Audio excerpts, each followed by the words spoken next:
Yo, what's up guys? Welcome back to the channel.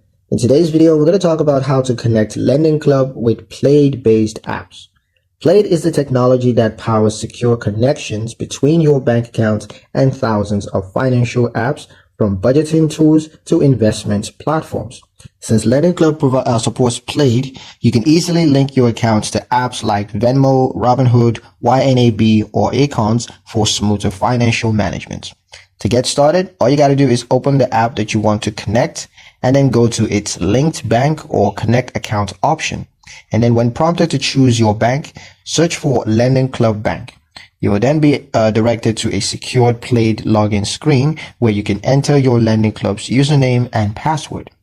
After authentication, Plaid will establish a secure read-only connection, meaning that the app can pull balances and transactions but cannot move money without your explicit permission. Depending on the app, you might be asked to select which specific account, whether it's checking, savings, or loans that you want to share.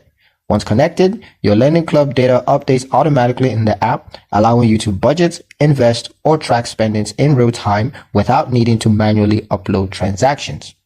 That's pretty much it for the video, guys. Hope you liked it. Hope you found the information here useful enough. If you did, like, share, and subscribe for more helpful tutorials. Thank you guys for watching, and I'll see you in the next one.